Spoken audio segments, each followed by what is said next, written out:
नमस्कार। पाकिस्तान चाहता है ब्रिक्स की मेंबरशिप और उस मेंबरशिप को काफी टाइम से चाह रहा है, लेकिन इंडिया वो पसंद नहीं करता। इंडिया ब्लॉक करता है या नहीं करता, ये खबर मैं आपको नहीं दे सकता, लेकिन इंडिया पसंद तो कतई नहीं करता और अब भी नहीं करेगा। लेकिन रशिया और चाइना के सपोर्ट से वो घुसना चाह रहा है। क्या पाकिस्तान के लिए इजी वे होगा घुसना, और एक ऐसी कंट्री को के सपोर्ट से वो घुसना चाहता है जिसके खिलाफ वो पहले से ही काम कर रहा है। यूक्रेन में हथियार दे रहा है यूक्रेन को, और वो भी रशिया के खिलाफ। इसी रशिया से गेहूं लिया, इसी रशिया से तेल लिया और इसी के खिलाफ हथियार दे रहा है। वैसे तो इनकी इनकी फितरत है कि ये धोखा देते हैं। इन्होंने इसराइल को भी दिए हथियार, इन्होंने सबको दिए, लेकिन हमारी आदत है कि हम सबको धोखा देते हैं, तो हम रशिया को कैसे छोड़ दें। इसी बात करने के लिए हमारे साथ one and only one and only आदि अचिंत आदि अचिंत जी हैं। ये वो जनाब हैं जो देखने में मतलब देखने में भले ही ना लगे, लेकिन काफी एक्सपीरियंस है इनके पास। इनके पास एक्सपीरियंस ऐसा है कि इंटरनेशनल का भी एक्सपीरियंस है इनके पास, और इनके पास डिफेंस का भी एक्सपीरियंस है, यानी कि स्ट्रेटेजिक अफेयर्स में एक्सपर्ट है। आदि जी, बहुत बहुत स्वागत है आपका हमारे शो में। आदि जी, एक चीज, क्या पाकिस्तान को मिल सकती है मेंबरशिप? सर उतनी मिल सकती है जितने घोड़े चांद पे भागेंगे तो पाकिस्तान को भी मिल जाएगी मेंबरशिप, कोई प्रॉब्लम नहीं है। अ, देखिए ऐसा है, ये पाकिस्तान की जो पाइप ड्रीम्स हैं ये तो चलती रहेंगी। एंड अगर ब्रिक्स की जितनी हालत वैसी इतनी थोड़ी सी ढीली है, आपने देखा ही है वो दे ट्राइड वो गाजा के ऊपर कुछ रेजोल्यूशन निकालने की कोशिश करी। पहले तो मोदी साहब ने स्किप मार दिया, बोलता मैं नहीं जा रहा। जयशंकर जी वहां पर गए, सारे लगे हुए हैं इसराइल ये इसराइल वो इसराइल ये इसराइल वो इसराइल ये, गालियां निकाल रहे हैं, ये कर रहे हैं वो, all that they did. And में रेजोल्यूशन नहीं निकला, एक पेज पे 5 लोग साइन नहीं कर सके। That is the reality of BRICS. BRICS एक पोजिशनिंग प्लेटफॉर्म है वेस्ट के अगेंस्ट में, ठीक है। आप वहां पर बैठ के आवाजें उठाते हो, ये करते हो वो करते हो, ऊपर से थोड़ी सी प्रोपेगेंडा भी कर लेते हो, भैया हम एक करेंसी निकाल रहे हैं, हम ये कर रहे हैं, हम वो कर रहे हैं। करो जी, वेरी गुड, डैम गुड, अच्छा है। ब्रिक्स के प्रोपोनेंट्स को तो मैं यही चीज पूछूंगा, यार अगर आप करेंसी निकाल रहे हो तो उसमें सबसे ज्यादा भारी तो चाइना रहेगा। अगर चाइना रहेगा तो फिर आप क्या चाइनीज युआन यूज करेंगे इंडियन रुपी के अगेंस्ट में? तो ये सवाल, आप तेल लेने को राजी नहीं थे रशिया से, उसमें भी आपने रशिया को थोड़ा सा एक छोटा सा चांटा सा मारा था, अब वो लाइन पे आ गया वापस। पाकिस्तान का क्या है, देखिए लाता क्या है, what does Pakistan bring to BRICS, ये बड़ी इंपॉर्टेंट चीज है हमको देखने के लिए। क्योंकि 25 कंट्रीज ने दिया था अपना फॉर्म साइन करके कि हम लोग ज्वाइन करना चाहते हैं, उसमें से सिर्फ 5 या 6 सिलेक्ट हुई थी। एंड वो सिलेक्शन भी आप देखिए, जितनी भी कंट्रीज हैं उसमें सारी आपकी फेवरेबल कंट्रीज हैं, एक कंट्री नहीं है जो आपसे साइड में है, not one. You take any country. लोग बोलते थे अर्जेंटीना का क्या गेम है, आपने देख लिया 2 दिन पहले क्या हुआ है। उसने चाइना को बोला थैंक यू वेरी मच, मेरे को कोई ब्रिक्स नहीं चाहिए, मुझे तुम्हारा JF-17 थंडर नहीं चाहिए, भाग जाओ यहाँ से, मेरे को तुम्हारे से कोई लेना देना नहीं है, थैंक यू बाय बाय। सो देखिए ये जो एक स्ट्रक्चर निकल रहा है दुनिया के अंदर, उसके अंदर एक चीज सबको पता चल गई है कि ये 2 साइड्स हैं और ये 2 साइड्स एक दूसरे को खींचेंगी, ठीक है, फालतू में खींचेंगी, कभी वो अपने अपने मन मर्जी के लिए खींचेंगी, कभी किसी और के लिए खींचेंगी। पाकिस्तान का क्या है सर, पाकिस्तान तो कहीं भी घुस जाएगा, उसको अभी it it wants to feel welcome, उसको जहां मर्जी घुसा लो। तो चिट्ठी लिख के भेजने में क्या क्या प्रॉब्लम है? बट मैं पाकिस्तानियों से एक ही सवाल पूछूंगा, आप लाते क्या हो, what do you bring to the table? आपके पास क्या है जो ब्रिक्स के मेंबर्स यूज कर सकते हैं? ब्रिक्स ज्वाइन करने के लिए आपको पैसे देने पड़ते हैं, it's not a free entry. ये कोई क्लब नहीं है कि आप घुस जाओ वहां पर। क्लब में भी घुसने की आजकल मेंबरशिप फीस 10-12-15 लाख रुपए हो गई है छोटे छोटे शहरों में। तो you have to deposit money, आपके पास पैसे कहाँ हैं यार? You don't have money to fill up fuel. आपके जो सिविल सर्वेंट्स हैं उनको 3-3 महीने से आपने तनख्वाह नहीं दी है, आप ब्रिक्स के पैसे दोगे?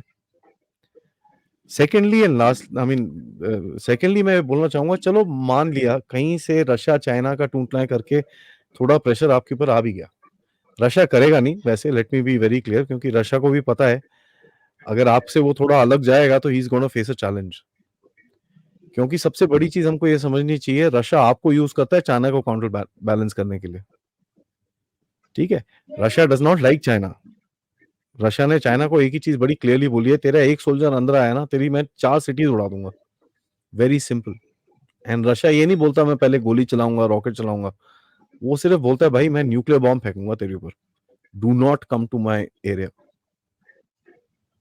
सो ये जो सो कॉल्ड रिलेशनशिप डेवलप हो रही है रशिया चाइना के अंदर, नो लिमिट्स रिलेशनशिप, ये वो, चलिए इसका एक लाइव एग्जांपल मैं आपको अभी दे देता हूँ। ये जो एक अभी मीटिंग हुई थी जिसमें BRI की मीटिंग थी, जिसमें चाइना ने रशिया को बुलाया था, ठीक है। एक दिन पहले तक पुतिन ने कंफर्म नहीं किया था वो जा रहा है कि नहीं जा रहा। बेस्ट फ्रेंड्स करते हैं अपने साथ, अपने एक दूसरे के साथ ऐसा। चलो ये क्यों हुआ था? क्योंकि चाइना ने मैप निकाला था, उसमें रशियन सिटीज थी, ठीक है। उसके अंदर रशियन एरिया जहां पर एक इन्होंने लड़ाई लड़ी, इन्होंने वॉर लड़ा, उसको चाइना कहता है मेरा है। रशियन फॉरेन मिनिस्ट्री के साथ स्टेटमेंट आया कि साहब these are bilateral issues, we will talk to the Chinese ourselves, but ये इश्यूज ऑलरेडी सेटल हो गए हैं, we do not accept any further discussions on it. तो there is no love lost in this, ठीक है। और बहुत लोग बोलते हैं भाई एक ऑल्टरनेट फाइनेंशियल सिस्टम बनेगा ब्रिक्स से। मैं एक ही चीज पूछूंगा साहब, अभी वो जो ग्रेन डील की जो बात चलती थी तुर्की के साथ की भाई ग्रेन डील होनी चाहिए, रशिया को यूक्रेन की ग्रेन डील लेके जानी चाहिए, तो रशिया ने एक ही क्लॉज रखा था उसके अंदर। उसका एक क्लॉज क्या था कि मेरे बैंक्स को आप वापस स्विफ्ट के साथ कनेक्ट करिए। अगर इतना ऑल्टरनेटिव सिस्टम इतना बढ़िया चल रहा है तो वो स्विफ्ट के साथ क्यों कनेक्ट होना चाह रहा है? And this is the biggest question one must ask. तो Pakistan does not bring anything to the table, वो लेके क्या आएगा और किसको क्या देगा? Since he does not bring anything to the table, वो फिर वो बोलते हैं ना, वो एक ताश खेलने में एक चीज होती थी साइड शो, ये साइड शो करने दीजिए, कोई बात नहीं। साइन तो आपने भी करना है ना सर नहीं, की एंट्री में आपके साइन के बिना वो घुस नहीं सकता, सो कोई बात। राइट। अच्छा, आगे जी एक और चीज, एक और डेवलपमेंट हुई है पिछले 24 घंटे में, वो ये कि नीदरलैंड्स के एक पहले ऑपोजिशन के लीडर हुए थे, जो कि फार राइट बोले जाते हैं, पॉपुलिस्ट लीडर हैं, जिनका नाम है गीट विल्डर्स। ये वही जनाब है जिन्होंने नुपुर शर्मा को उनके कमेंट्स पे फेवर किया था, सपोर्ट किया था, सीधे सीधे सपोर्ट किया था, हिंदी में लिखा था शेरनी। ऐसा आदमी यूरोप, जो कि बहुत ही सेक्युलर माना जाता है, ऐसा माना जाता है कि वहां से बढ़िया तो कोई नहीं है, वहां पे सारे पाकिस्तानी वहीं जाने के लिए मरते हैं, नीदरलैंड हो या कोई भी कंट्री हो, वहां पे ऐसा आदमी चुना गया। अच्छा, यही नहीं कि उन्होंने नुपुर शर्मा को ही सपोर्ट किया था सिर्फ, इससे पहले भी इनके ट्वीट्स, इससे पहले भी उनके विचार इस्लाम के खिलाफ रहे, और उस आदमी को एक अच्छी मेजोरिटी मिली। ऐसा क्या क्या यूरोप इस्लाम के खिलाफ होता जा रहा है? यूरोप तो नहीं हो रहा सर, बट धीरे धीरे क्या होता है ना, देखिए I tell you one of the biggest things that happens, Europe ने एक चीज रियलाइज करी कि जो हमारी एक इंडिजिनस सोसाइटी थी, ठीक है, जो उसमें लोग तो अभी खत्म हो रहे हैं क्योंकि इट्स एन एजिंग सोसाइटी, लोग मर रहे हैं, ठीक है, इनके पास बच्चे नहीं होते, लोग शादियां नहीं करते, ये नहीं करते, वो नहीं करते, और ये वोकिज्म LGBTQRSTWXYZ के वजह से और लोग शादी नहीं कर रहे। अभी आप, कोई बोलता है मैं घोड़ा हूँ, कोई बोलता है मैं गधा हूँ, कोई बोलता है मैं माइक्रोफोन हूँ, कोई बोलता है मैं लैंप हूँ। अब एवरीबडी आइडेंटिफाइज एज समथिंग, सो कहाँ वो लैंप से लैंप, दूसरा लैंप ढूंढना पड़ेगा ना शादी करने के लिए, लैंप से तो इंसान की शादी नहीं होती है। तो there is a problem, innate societal problem है वहां पर। नाउ ये इनेट सोसाइटल प्रॉब्लम में क्या हुआ है, मैं तो ये बोल रहा हूँ sir, this is been a game which is been played by China. Chinese ने पिछले कुछ सालों से यहाँ पर फाइटिंग एज मैन इन्फिल्ट्रेट कराए हैं, फॉर द रीजन दैट इनकी सोसाइटीज डिस्टेबलाइज की जाए। जो पैलेस्टाइन का प्रो हमास प्रोपेगेंडा आज फैल रहा है, वो एक ही ऐप में फैल रहा है, दैट इज कॉल्ड टिकटॉक। और ये मैं नहीं बोल रहा, ये हार्वर्ड यूनिवर्सिटी बोल रहा है, जिसके अंदर खुद प्रो पैलेस्टाइन प्रो हमास के लोग प्रोटेस्ट कर रहे थे। उसने रिसर्च करा, कहता है कि 51% ऑफ अमेरिकन जो 18 से 24 साल की उम्र में है वो प्रो हमास है। और वो प्रो हमास क्यों है? क्योंकि टिकटॉक ने इतने वीडियोस दिखाए हैं उनको, इतना दिमाग खराब कर दिया है कि they basically broken down as a society. मैं आपको बैकग्राउंड क्यों दे रहा हूं, क्योंकि इससे आपको समझ में आएगा चाइना का एक गेम होता है which is the 3 warfare plan, जिसके अंदर वो मीडिया पे टारगेट करते हैं, साइकोलॉजिकल वॉरफेयर करते हैं और लीगल वॉरफेयर करते हैं। इसके तहत इन लोगों ने इन सोसाइटीज के अंदर इनफिल्ट्रेट करके इन सोसाइटीज को अंदर से तोड़ा है ना। आप बोलोगे यार आदि भाई ये तो इस्लामिस्ट हैं, आप चाइना कहां से बोल रहे हो? देखिए, एक नया अलायंस दुनिया में बन रहा है जिसका नाम है साइनो वहाबी लेफ्टिस्ट अलायंस। ठीक है, ये alliance is the other side. अगर हम गुड गाइज हैं तो वो बैड गाइज हैं। देखिए, ये जो इस्लामिज्म है ना, ये सिर्फ ग्राउंड वर्कर्स के अंदर है। वो जो रवीन पे चलता है, जो प्रोटेस्ट करता है, उसके अंदर है। ये जो बड़े बड़े सो कॉल्ड लीडर्स हैं, आपको लगता है दे केयर सो मच? एक पाकिस्तान में टेररिस्ट का नाम बता दीजिए जो टेररिस्ट लीडर है जिसका बेटा भी टेररिस्ट है, एक का बता दीजिए। नहीं, उसामा बिन लादेन का अपना बेटा पता नहीं कहाँ है, किसी को नहीं पता। हमजा। ठीक है, कहाँ है वो भी है क्या? हम नहीं है वो। हमजा। हाँ, एक्चुअली क्या है कि वो हमजा जो अफगानिस्तान में सिर्फ फोटो ऑप के लिए जाता है, बाकी टाइम को ऐसे होता है। ठीक है, अब ये हमास के लीडर्स को देखो, फरारीज में घूमते हैं कतर में। ठीक है, अगर आप इतने ही वो हो तो आप फरारी में क्यों घूमते हो यार? इनके गाजा के अंदर आप प्रॉपर्टीज देखिए, मैं हैरान हो गया। लोग बोलते हैं ये ओपन एयर प्रिजन है, वहां पर तो lush gardens and swimming pools and, यार ये क्या है? सो ये इस्लामिज्म का जो घोल है ना सर, ये सिर्फ वो बेचारे लोगों को पिलाने के लिए है and it is being used. पहले अमेरिका यूज करता था इस्लामिज्म को, कैसे करा आपने देखा अफगानिस्तान में क्या किया है लोगों ने। 70s 80s में जब रशियंस आए थे, इन लोगों ने इस्लामिज्म का घोल पिलाया अफगानिस्तान को। जहां लड़कियां मिनी स्कर्ट पहन के घूमती थी, Kabul used to be the biggest party, you know there were 3-4 party places 60s 70s के अंदर इस रीजन में जो नोन थे सर। कौन से? Baghdad, Kabul, Beirut. आज तीनों जगह में आप पैर नहीं रखना चाहोगे।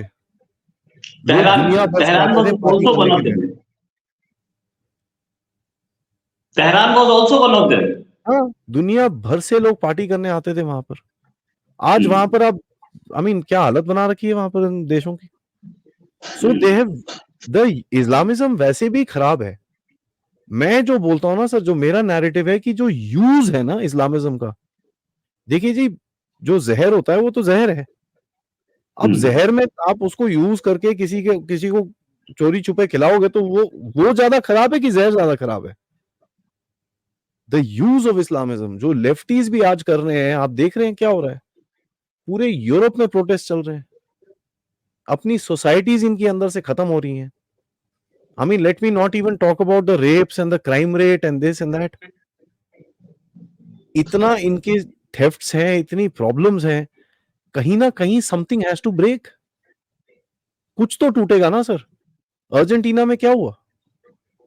अब उसको हार्डकोर राइट विंग बोलते हैं, इसको हार्डकोर। मैं तो बोलता हूँ साहब देखो ऐसा है, ये तो आप और हम भी राइट विंग ही है इनके लिए। तो एक्चुअली स्पीकिंग हम सेंट्रिस्ट हैं, हम लोग लिबरल हैं, क्योंकि हम दूसरे की बातें सुनते हैं बिना तलवार निकाले। ये थोड़ी है लिबरल, हम तो इनको लिबरल बोल के इनको तो प्रमोशन देते हैं। सो जो एक स्ट्रक्चर है जो सोसाइटी को अंदर से तोड़ रहा है, कहीं ना कहीं some society will wake up and say यार इनफ, बहुत हो गया है यार, ये तो बंद करो ये ड्रामा। वीव हैड इट यार, stop it, we don't deal with this anymore. Germany में धीरे धीरे वो चीजें बाहर आ रही हैं and I am glad Netherlands में आ गई हैं बाहर। देखिए नेदरलैंड्स एक बड़ा कॉस्मोपॉलिटन सा जगह है, तो वहां पर आइडियाज बहुत सारे हैं। एम्स्टरडैम में आप जाइए, ऐसे लगेगा आप पता नहीं कहाँ घूम रहे हो, ये तो यूरोप नहीं है। वहां पर सारे हमारे जैसे लोग घूम रहे होते हैं, people from all over the world. It's a very cosmopolitan place. तो थोड़ा सा अपमार्केट जगह है, people are aware of what is happening around, क्योंकि लोग हर जगह से आए हुए हैं वहां पर।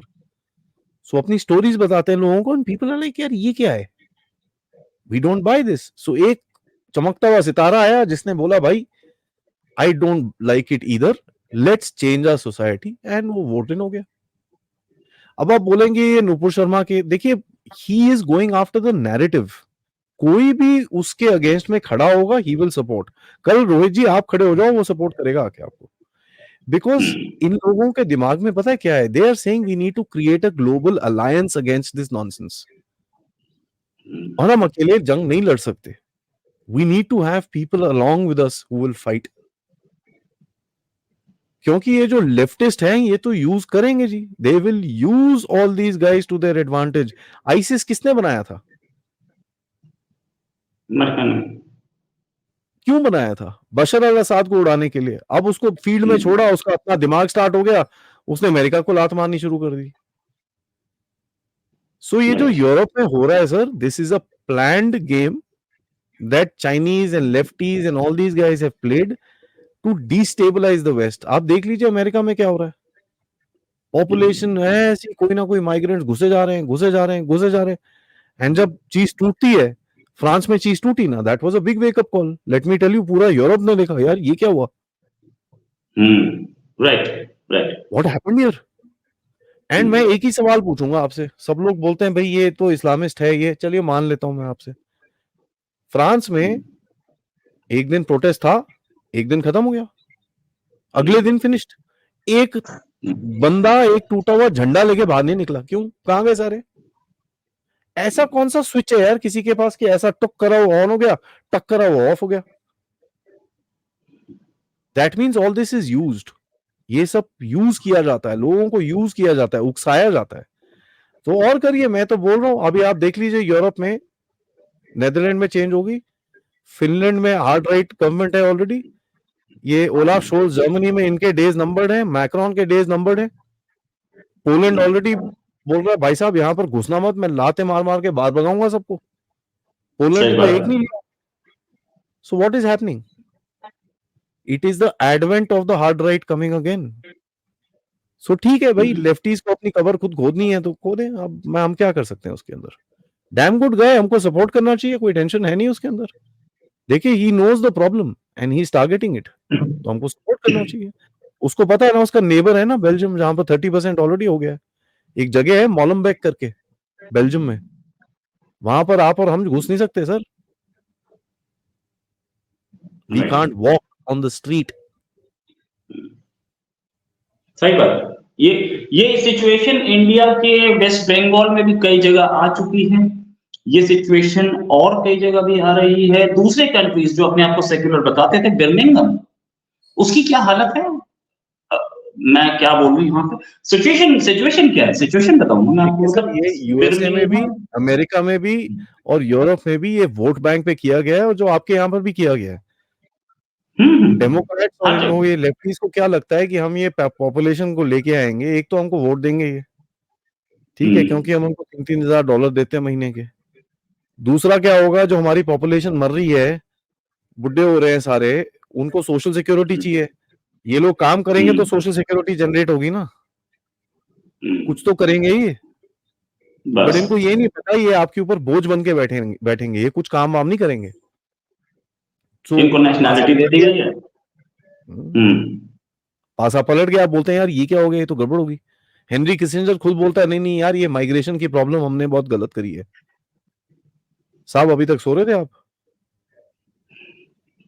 कनाडा अभी मैंने G20 में देखा, G20 में था, हाँ G20 में था कि हम लोग, G20 नहीं, यूएन में था. यूएन में कनाडा का जो रिप्रेजेंटेटिव आया, मैं उस स्पीच को सुन रहा था, स्पेसिफिकली इसलिए सुन रहा था, कहीं वो इंडिया के बारे में तो कुछ नहीं बोलता. उस स्पीच में उसने बोला कि वी लव माइग्रेशंस, हम माइग्रेशंस पे सस्टेन कर रहे हैं. पता चलेगा भाई 15-50 साल भूल जाओ, पता चलेगा. ये जो आज ये प्रॉब्लम झेल रहे हैं, ये 50 साल पहले बोलते थे वी लव माइग्रेशंस. राइट. एक माइग्रेशन और, यानी कि ताश का 53वां पत्ता जिसे बोलते हैं जोकर, वो जोकर गुरपतवंत सिंह पन्नू, उस पर एक खबर छपी. हालांकि अमेरिकन गवर्नमेंट ने आज तक कुछ नहीं बोला अभी तक. इंडियन गवर्नमेंट जो है उसने एक प्रेस रिलीज निकाली थी. इंडियन एक्सटर्नल अफेयर्स मिनिस्ट्री ने बोला कि हाँ हमारी बातचीत हुई थी अमेरिका से, और टेररिज्म पे और इलीगल जो ये क्रिमिनल्स हैं इन पे बात हुई थी. पन्नू का जिक्र नहीं था उस पर. बोला ये जा रहा है, जो फाइनेंशियल टाइम्स की खबर है वो ये कि पन्नू को मारने की कोशिश की थी गवर्नमेंट ऑफ इंडिया ने, या इंडिया के कुछ एजेंट्स ने, जिसको अमेरिका ने फॉइल कर दिया. तब से पन्नू तो डरा हुआ है. जून की बात है, पन्नू को मैंने ये एक वीडियो बनाया था, पन्नू की पूरी सिक्योरिटी उसने एक्सपोज की थी. ये क्या ये जो हुआ है, इससे पहले कनाडा के साथ हमारे रिलेशंस खराब हुए थे, क्या ये नई चीज जो आई है अमेरिका की, क्या ये इंडिया पे प्रेशराइज करने के लिए खबर लीक की गई है, पहली चीज। और दूसरी चीज, does it have the potential to spoil some relations? चलो मैं आपका दूसरा क्वेश्चन पहले बोल देता हूँ, क्योंकि कुछ तो लेफ्टीज वहां पर भी हैं एस्टेब्लिशमेंट के अंदर, क्योंकि वो कोशिश करेंगे आपकी जो डिफेंस डील है उसके अंदर थोड़ा सा टांग अड़ाएं, जो 31 वो MQ9 रीपर ड्रोन्स आने हैं उसके अंदर थोड़ा सा तंग करेंगे, देवे वो सब करेंगे। दैट्स ठीक है, fair enough, I will accept it, part of the game. और इनको थोड़ा शौक ही होता है वैसे भी दूसरों को सिखाने का। As far as this news is concern, देखिए मैंने कल रात को इसके ऊपर वीडियो किया था एंड मैंने इसके अंदर थोड़ी सी डिगिंग करी, क्योंकि मैंने बोला यार चलो ठीक है, न्यूज लगा दी आपने, हमने किसी को ठोकने की कोशिश करी, चलो डैम गुड, बढ़िया है। लेट मी फाइंड आउट ये न्यूज आई कहां से। ये न्यूज आई, एक इंटरसेप्ट मैगजीन में आर्टिकल आया था 2 दिन पहले।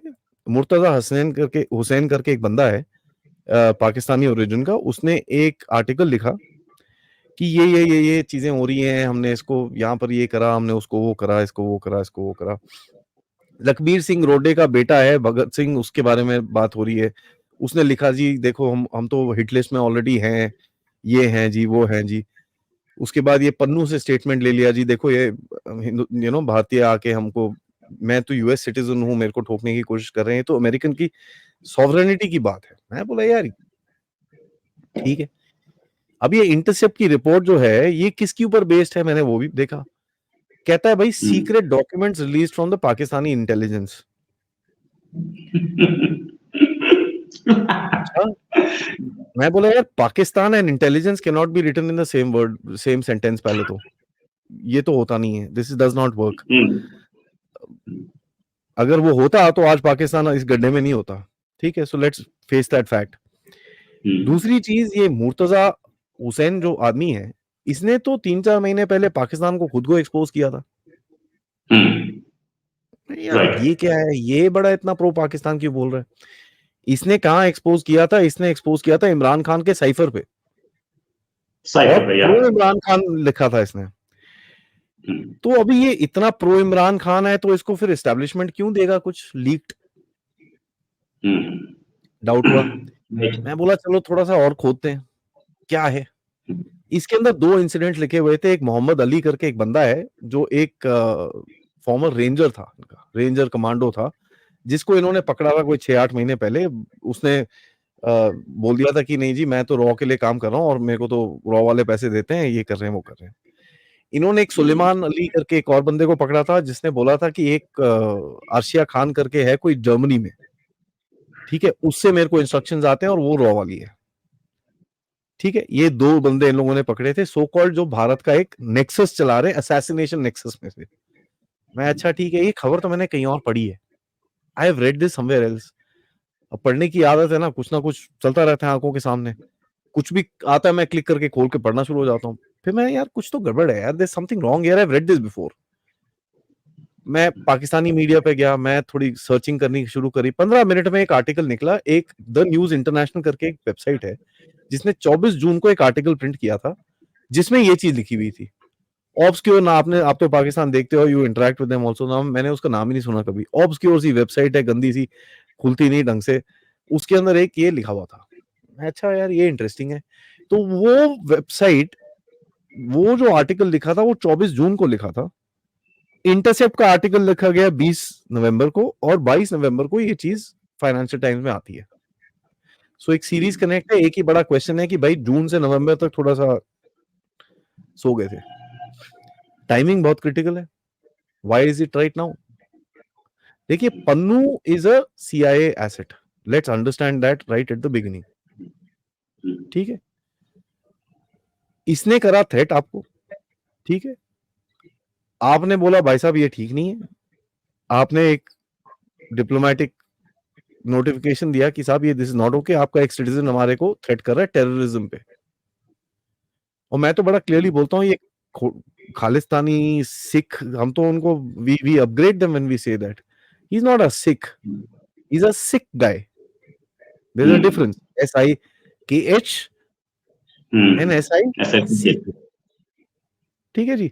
तो हमारे दिमाग में, मेरे दिमाग में, he is a Sikh fellow, he is a Anglo Saxon Sikh terrorist, ठीक है जी। Point number 1। पॉइंट नंबर 2 में मैं क्या बोलूंगा आपको कि इसने थ्रेट करा, आपने उठा के एनआईए का केस डाला, आपने बोला भैया मैं इंटरपोल को दे रहा हूं, और अब देखो इंटरपोल से हो गया तो कनेडियन बॉर्डर में भी पकड़ा जाएगा ये। इंटरपोल के जो आपके जो जो एग्रीमेंट्स हैं उसके हिसाब से तो police will have to catch him. अब आप एक सीआईए एसेट को ये करोगे तो ऑब्वियसली कहीं ना कहीं से ब्लोबैक आएगा, ठीक है। दूसरा चीज देखिए, भारत पे क्यों सडनली आज सुबह अडानी के ऊपर फिर वही फाइनेंशियल टाइम्स में आर्टिकल आया है, तो पन्नू चला नहीं अडानी पे फिर एक, मतलब खोटे सिक्के को घिसे जाओगे घिसे जाओगे घिसे जाओगे, बट ठीक है इनको कोई प्रॉब्लम नहीं है। अब फाइनेंशियल टाइम्स क्यों?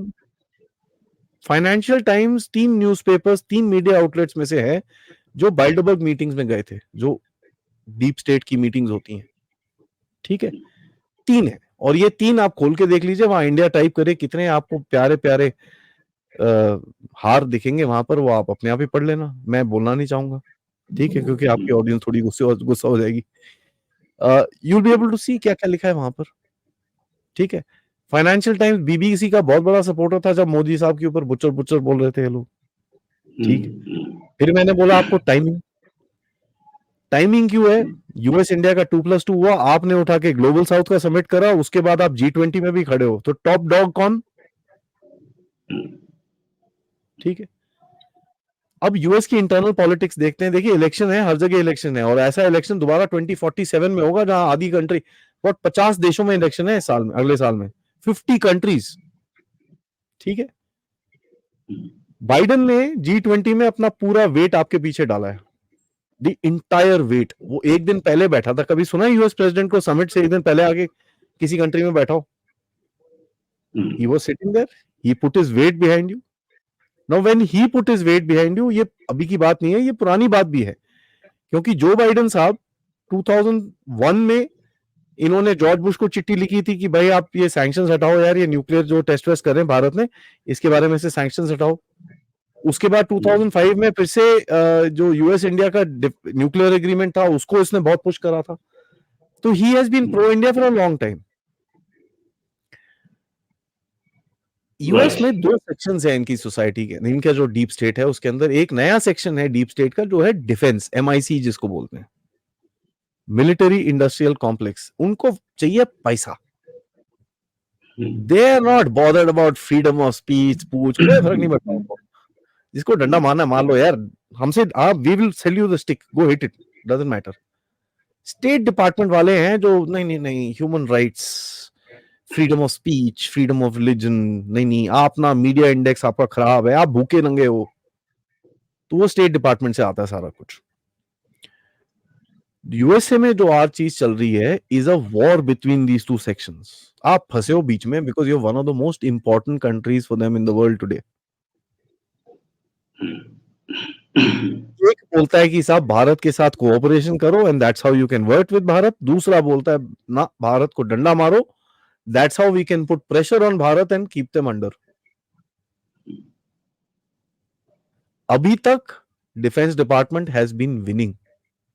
मोदी साहब यूएसए गए थे, एक टूटा खालिस्तानी का झंडा नहीं दिखा था कहीं पे, not one sick man with a broken flag came out.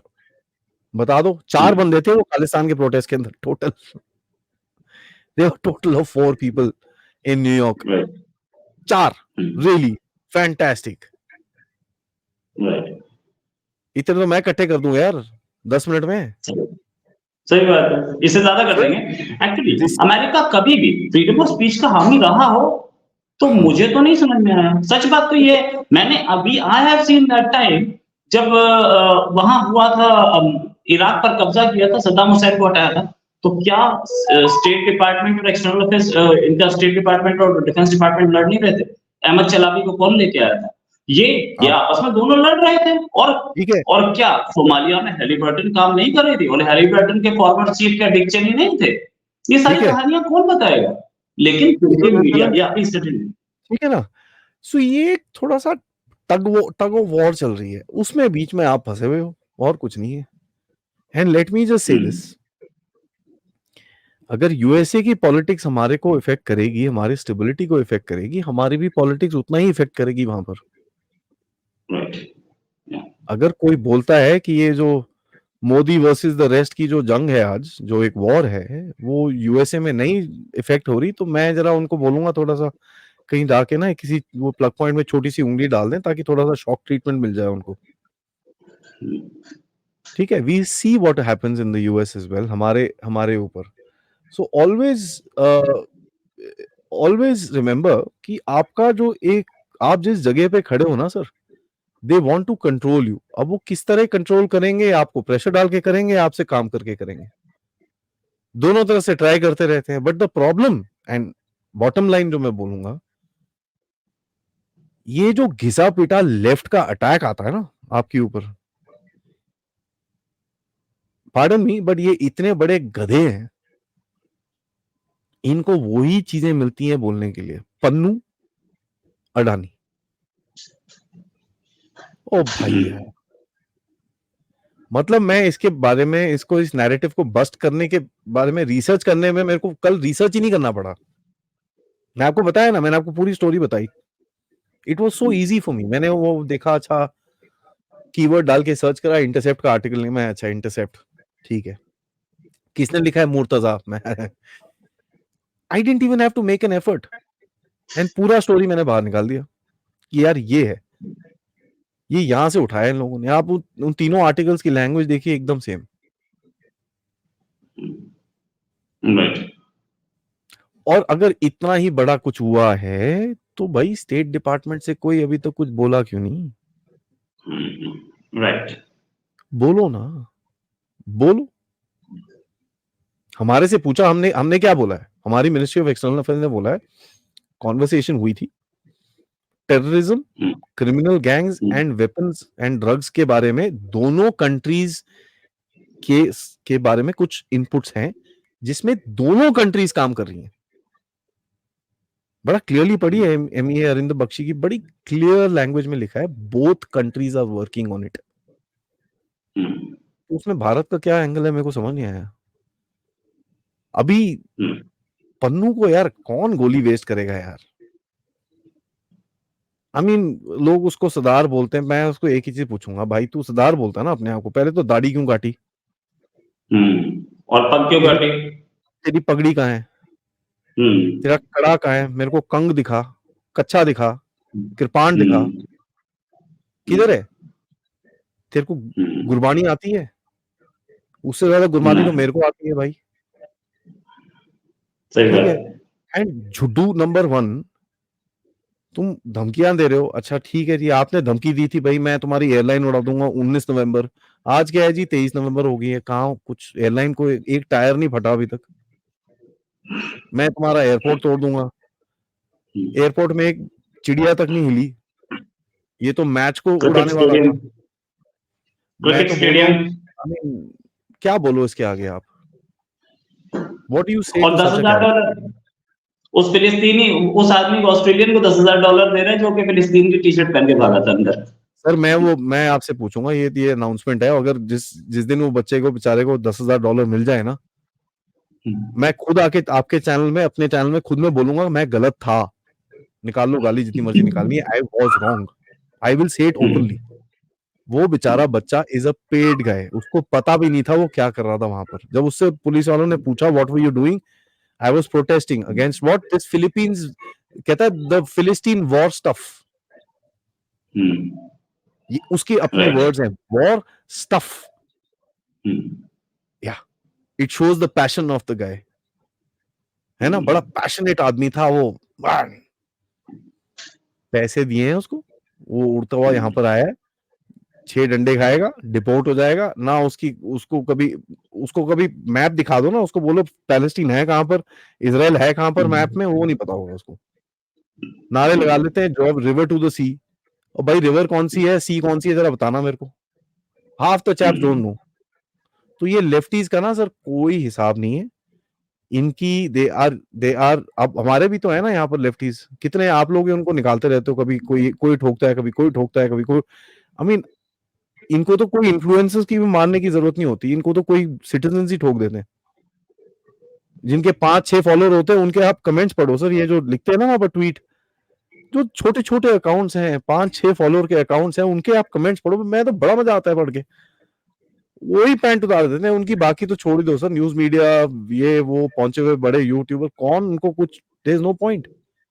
तो ये तो चलता रहेगा सर, दिस विल कंटिन्यू, क्योंकि जब तक इनको ये अकल नहीं आएगी कि यार तुम ये करोगे तो you will face challenges yourself. And let me tell you, जिस दिन, और ये दिन दूर नहीं है कि आप गेम खेलनी शुरू करोगे इनके साथ, and you are already doing it. जो वॉइस ऑफ ग्लोबल साउथ है sir, it is a big game जो आप खेल रहे हो वेस्ट के अगेंस्ट में। आपने पिछली बारी बुलाई थी, 125 कंट्रीज आई थी, इस बारी 5 और जुड़ गई हैं। ये पहला चीज हुई है लीडर समिट 2 बारी साल में, एंड इसमें दुनिया की कोई और पार नहीं है जो आपके साथ काम कर रही है। You are the only one calling people, and लोग आते हैं आपसे बात करने के लिए। Right. So this is a power. USA के तो 100 120 130 वोट यूएन में नहीं निकलते सर, ये तो छोड़ ही दो। So let them continue sir, I have no problems. मैं तो बोलता हूँ आप इंजन भी बंद करो, रीपर ड्रोन भी बंद करो, नहीं चाहिए। आप बोलो नहीं है, क्योंकि हम, मेरे को एक चीज पता है, मेरे भारत देश ऐसा है, जब तक ना कोने में नहीं फंसता ना, तब तक लोग काम नहीं करते। लॉकडाउन में 6 महीने के अंदर आप मास्क के सुपर चैंपियन बन गए थे, पीपीई किट के सुपर चैंपियन बन गए थे, क्योंकि दुनिया में कोई नहीं दे रहा था आपको। मैं ये बोल रहा हूँ, I have said this before and I am saying this again, हमको प्रेशर में होना है, because we perform the best under pressure. तो इनको अगर इंजन बंद करने, congratulations, switch off the engines, but let me tell you after that, उसके बाद आप जरा हमारी तरफ मत देखिएगा, क्योंकि यहाँ से कुछ मिलेगा नहीं आपको। नहीं, सैफरान भी तो दे रहा है हमें, इंजन सैफरान भी दे रहा है, सैफरान से भी बात हो ना चुकी दो, है। सो मैं बोल रहा हूँ ना दो, टेंशन डोंट गिव नहीं। इट। क्या हो जाएगा? हाँ, बना लेंगे, बना लेंगे, मानिक तो बना ही रहे हैं ना, एक और बनाएंगे, कावेरी है, थोड़ी मेहनत करनी पड़ेगी, बनेगा। What's the problem? 5 साल नो लगेंगे, डाउट 6 साल अबाउट इट। लगेंगे, 10 थैंक्स अ साल लॉट आदि लगेंगे। जी फॉर जॉइनिंग, बहुत बड़ी तकलीफ है। या मैं बोल रहा हाँ हूँ 5 हाँ, साल 10 साल लगेंगे, लगेंगे, 10 साल। कितने साल लगेंगे, 20 साल लगेंगे। हाँ, थोड़ा व्हाट डिफरेंस पैसा डज? पोर इन करने की जरूरत है, थोड़ा पैसा पोर इन करने की जरूरत है। गवर्नमेंट पैसा अभी बजट नहीं दे रही है, नो डाउट अबाउट इट। मैं 20 साल से, मैं भी डिफेंस रिपोर्टर रहा हूँ, मैं भी 20 साल से इस जर्नलिज्म में हूँ। हम भी बात करते थे कि यार इसमें पैसा डाल दो थोड़ा सा, लेकिन इतने जैसे वो कम बजट में जो डिबेट होता है ना कावेरी सर, हमने बनाया है, या गन्स एंड बटर का जो डिबेट होता है ना सर, वो गन्स एंड बटर का ही डिबेट है वो, दैट्स हाउ इट इज, उसमें कुछ कर नहीं सकते, but that's how life is. या ठीक है, मैं आपको कोविड का बड़ा क्लियर एग्जांपल दिया है, there is no nothing better to say than that. इसमें भी इतने टेक्नोलॉजी थी कम ना। बजट में, या इतने कम बजट में कावेरी जो बन गया, वो भी तो एक बहुत बड़ा चमत्कार था। क्या कावेरी चमत्कार नहीं था? बहुत बड़ा चमत्कार था, कितने कम बजट में बना। और थैंक्स अ लॉट आदि जी फॉर ज्वाइनिंग, और बहुत अच्छा डिस्कशन रहा। जल्दी उम्मीद है।